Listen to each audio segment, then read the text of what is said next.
সাম্প্রতি বিজ্ঞানীরা নতুন একটা তথ্য পেয়ে, তথ্যটা কি, যে বাসুকি নাগের কথা আমরা পুরাণে পড়েছি, যে বাসুকি নাগ শিবের গলায় জড়িয়ে থাকে সব সময়, এই বাসুকি নাগের সন্ধান পেয়েছে বিজ্ঞানীরা।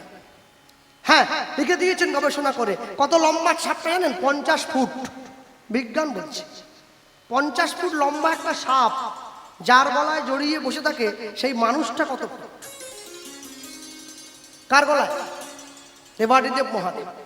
তাহলে মহাদেবের উচ্চতা কত? 50 ফুট সাপ যে গলায় জড়িয়ে থাকে, সে গলাটা কত বড়?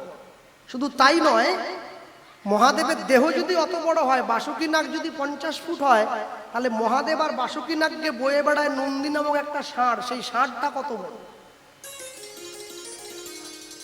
সনাতন ধর্মের দিকে আঙুল তুলতে গেলে না, ভালো করে রাত্রে ঠান্ডা মাথায় বসে ভাবতে হবে, তারপরে আঙুল তুলতে হবে। হ্যাঁ, মা দুর্গার 10টা হাত। হরিবাসরে দাঁড়িয়ে মায়েদের ব্লাউজের বিচার করলে হবে না। যে দোকান থেকে ব্লাউজটা কিন্তু দোকানের নাম কি ও বললে হবে না। মা দুর্গার 10টা হাত মানে সংসারে প্রতিটি মাই হচ্ছে দুর্গা। দুটো হাত দেখতে পাই, বাকি একটা দেখতে পাই না। দুটো হাত দিয়ে মা পুরো সংসারটা সামলে নিয়েছে। যে জগৎ জননী মা দুর্গা, সে 10 হাত দিয়ে পুরো জগৎ সংসারটা সামলে নিয়েছে। এই বৈচিত্র্য সনাতন ধর্মে দেখা যায়, অন্য কোনো ধর্মে দেখাতে পারবেন না।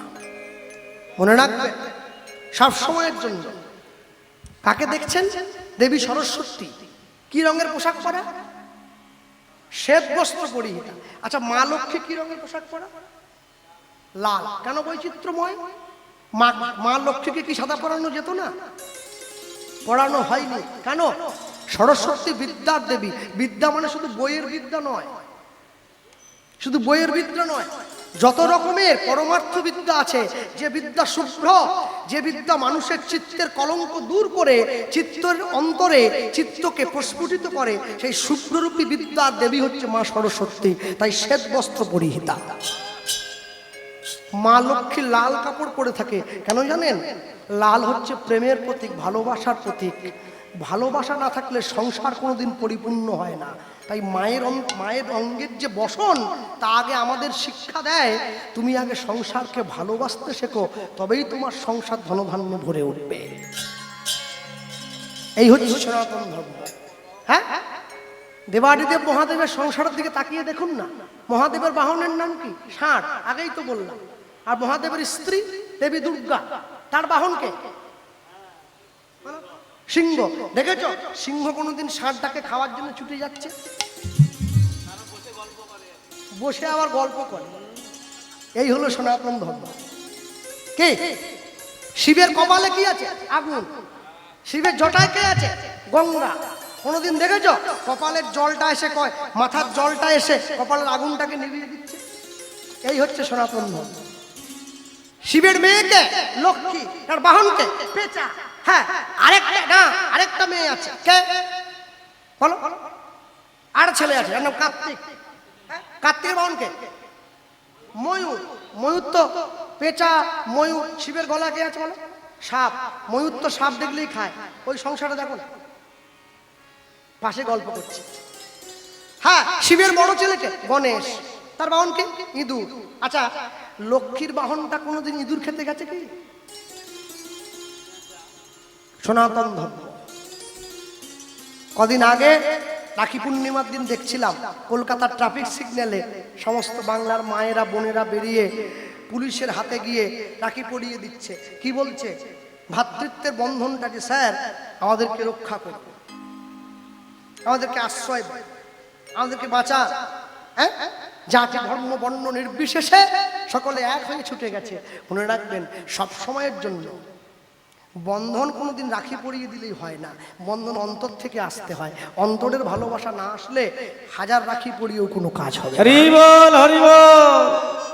হ্যাঁ, একটা মুসলমান বাড়ির ছেলেকে একটা চড় দিয়ে দিলে পুরো মুসলমান পাড়া ঝাঁপিয়ে চলে আসে। আমাদের ছেলেকে মারলে কেন? আর হিন্দু পাড়ার কেউ যদি রাস্তায় পা ভেঙে পড়ে থাকে, বাকিরা ওকে বাঁচাবার জন্য ছুটে যায় না, ছবি তুলে ফেসবুকে দেয়। কেন? কেন হবে? কেন দুঃখ হবে? মনে রাখবেন জগতে যা কিছু করছেন যা কিছু বলছেন, যেভাবে চলছেন, একবার ভেবে দেখুন। তাই আমি জন্য সবসময়ের জন্য একটা কথাই প্রচার করলাম। কি কথা?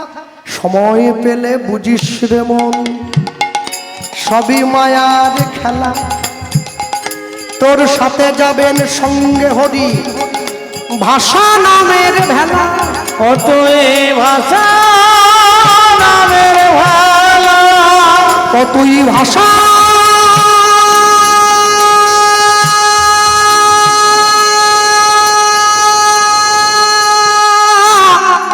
নামের ভেলা।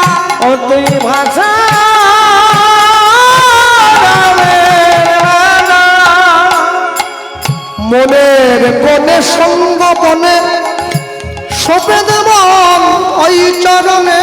মনের কোণে সঙ্গবনে সপে দেব ওই চরণে। স্মরণ করো দুজনে, তোমার জীবন ধন্য হবে। তোমার জীবন ধন্য হবে, তোমার জীবন ধন্য হবে। তোমার জীবন ধন্য হবে।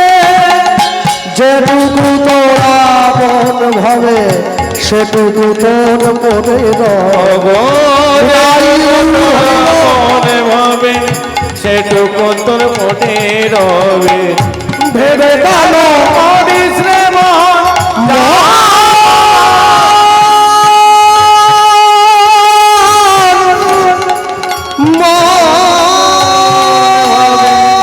সেটুকু তোর মনে রবে।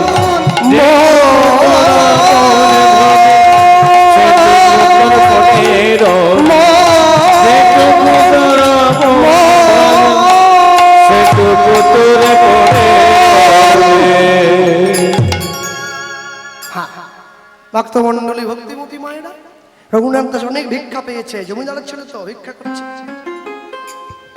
ভিক্ষার ঝুলিটা নিয়ে গিয়ে মহাপ্রভুর সামনে দাঁড়িয়েছে, আর মহাপ্রভু রঘুনাথের দিকে তাকিয়ে একটু ইশারা করে হাসলেন, আর কোনো কথা বললেন না। রঘুনাথ দাস মনে মনে চিন্তা করছে, প্রভু যদি আমার ভিক্ষায় খুশি নাই হবে, খুশি হয়েছে, তাহলে আমার সঙ্গে কথা বললো না কেন? রঘুনাথ দাস মনে মনে চিন্তা করছে, প্রভু আমার দিকে তাকিয়ে হেসেছে, কোনো কথা বলেনি, তার মানে মহাপ্রভু আমি যে ভিক্ষা করেছি এতে খুশি হয় নাই।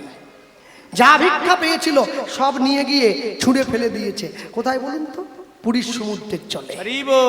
স্বরূপ দামোদর ছুটে গিয়ে রঘুনাথ দাসকে যখনই বলল, রঘুনাথ ছুঁড়ে দিলে, মহাপ্রভুকে গিয়ে বলল, প্রভু রঘুনাথ সব ফেলে দিয়েছে। মহাপ্রভু কি বলল? ভালো হইল রঘুনাথ ছাড়িল সিংহদ্বার। সিংহদ্বারে ভিক্ষা বৃত্তি বেশ্যার আচার।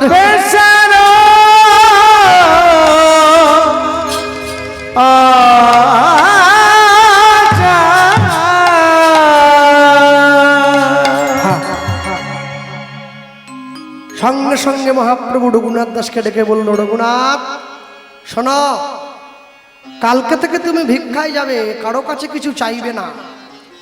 যে তোমায় হাত পেতে যা দেবে তুমি তাই নেবে, তার বাড়ির দরজায় গিয়ে শুধু নাম গাইবে। মায়েরা, রঘুনাথ দাস দাঁড়িয়ে আছে, আর পরের দিন সকালবেলা স্নান করে মহাপ্রভুর কথাকে পাথেয় করে ভিক্ষা করতে চলে যাচ্ছে মানুষের দরজায় দরজায়। আরে ভিক্ষা করতে যায়, দরজায় গিয়ে নাম গাইছে, কিছু না দেওয়া পর্যন্ত সরবে না, মহাপ্রভু শিখিয়ে দিয়েছে। হ্যাঁ, নাম গাইছে কি? হরে কৃষ্ণ কৃষ্ণ কৃষ্ণ হরে হরে, হরে রাম রাম রাম হরে হরে।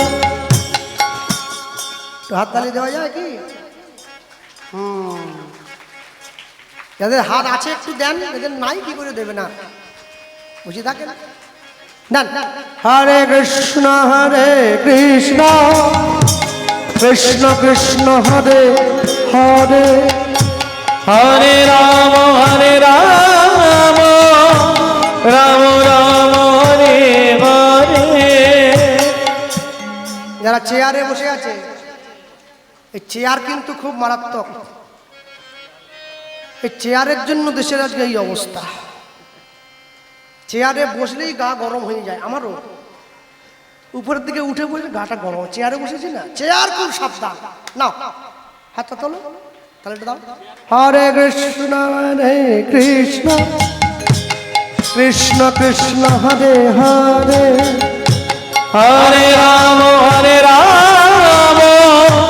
রাম রাম হরে হরে, হরে কৃষ্ণ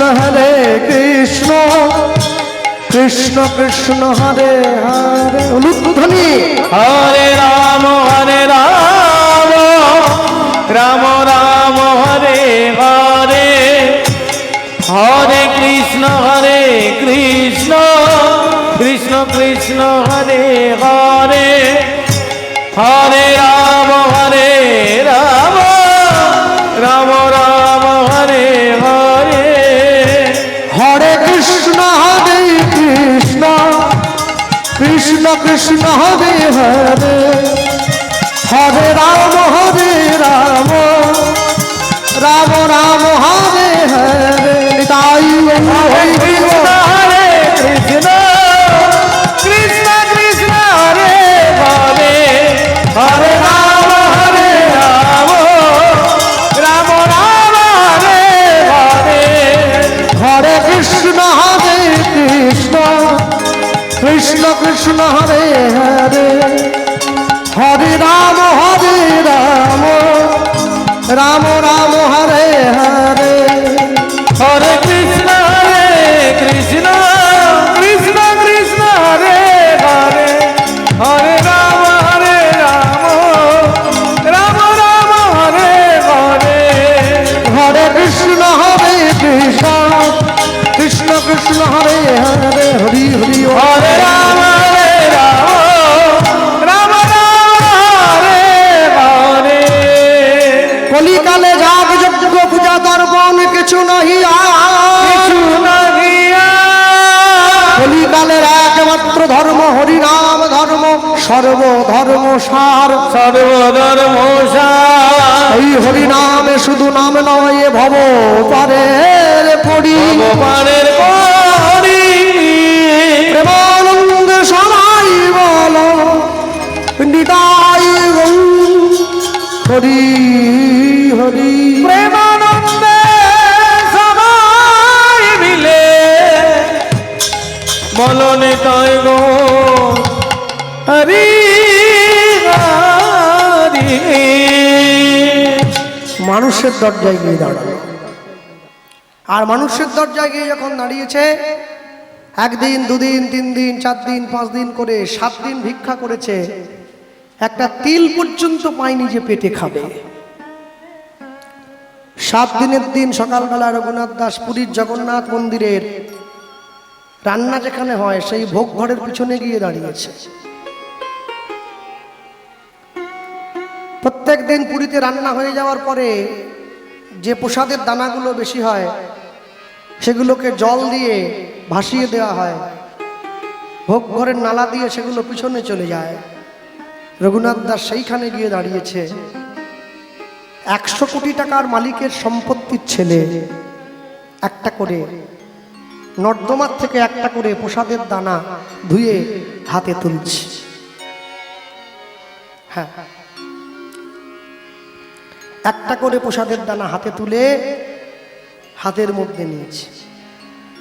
আর ওই যে হাতের মধ্যে নিল, হাতের মধ্যে নিয়ে যখনই মহাপ্রভুকে নিবেদন করছে, প্রভু তুমি গ্রহণ করো, মহাপ্রভু ছুটে এসে রঘুনাথের হাতটা ধরে নিয়েছে।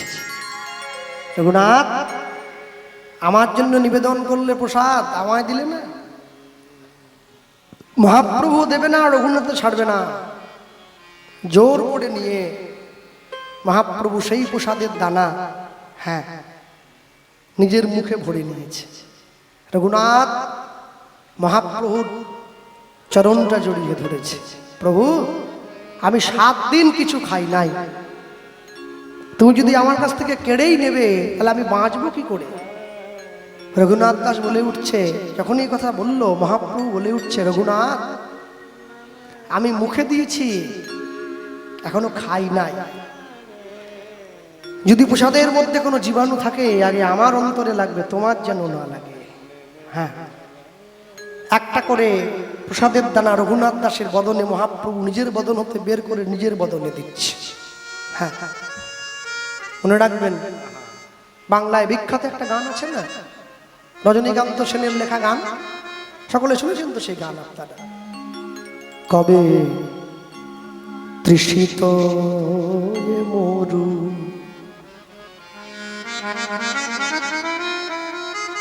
ছাড়িয়া যাইব তোমারও রসালো নন্দনে। এর থেকে বড় শান্তি জীবনে কি হতে পারে? কবে তাপিত এ চিত করিব শীতল তোমারও করুণা চন্দনে। কবে তৃষিত এ মরু।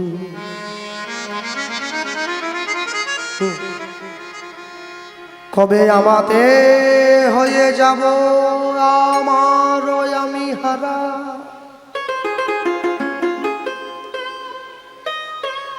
তোমার নাম নিতে মোর নয়নে ববে ধারা। আমাতে হয়ে যাব আমার আমি হারা, তোমার নাম নিতে নয়নে ববে ধারা। এ দেহ শিহরিবে ব্যাকুল হবে প্রাণ, তোমারও করুণা চন্দনে। কবে তৃষিত এ মরু। এদের বাড়ির ছেলে মেয়েরা গান শেখে, এই গান শেখাবেন, মাস্টারমশাইকে বলবেন যে গান শেখান, এই গান তো প্রাণের গান। কবে ভবেরও সুখ দুঃখ চরণে দলিয়া আমি যাত্রা করিব গো শ্রীহরি বলিয়া। ভবেরও সুখ দুঃখ চরণে দলিয়া যাত্রা করিব গো শ্রীহরি বলিয়া। মোর চরণ টলিবে না হৃদয় গলিবে না, চরণ টলিবে না হৃদয় গলিবে না। কাহারো আকুল ক্রন্দনে কবে তৃষিত এ মরু। মনে রাখবেন, আমি যদি বলতেই তো পারি, সকলে আমরা কাঙাল হয়ে যাচ্ছি, ভালোবাসো ভালোবাসি ভালোবাসি, তোমার ভালোবাসা আমরা কেউ দেই নাই, কেউ কাউকে ভালোবাসতে পারি নাই, শুধু অভিনয় করে গেছি। বলো ভালোবেসে সুখী হতে, কত সুন্দর মিল দুটো গানে। বলো কে না চায়, রাধা সুখী হয়েছিল পেয়ে শ্যামরায়, আমিও রাধার মতো ভালোই বেসে যাব, হয় কিছু পাবো নয় সবই হারাবো, এই চেয়ে থাকা আর প্রাণে সহে না, সবাই তো সুখী হতে চায়, কেউ সুখী হয় কেউ হয় না। জানি না বলে যা লোকে সত্যি কি না, ওগো কপালে সবার নাকি সুখ সয় না, সবাই তো সুখী হতে চায়, কেউ সুখী হয় কেউ হয় না।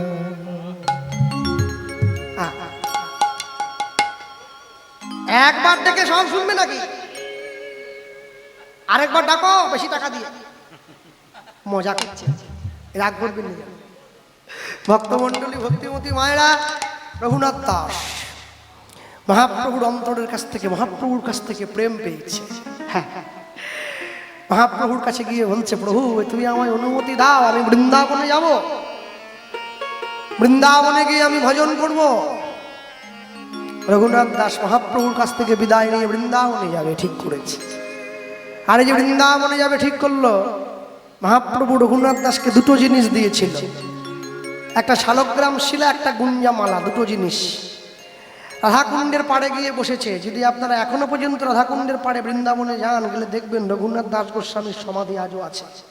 হ্যাঁ, অহরহ কীর্তন হয় সেখানে। মাঝে মাঝে যাবেন, ব্রজের ধুলিতে গড়াগড়ি দেবেন, নবদ্বীপের ধুলিতে গড়াগড়ি দেবেন। ভক্তমণ্ডলী মায়েরা।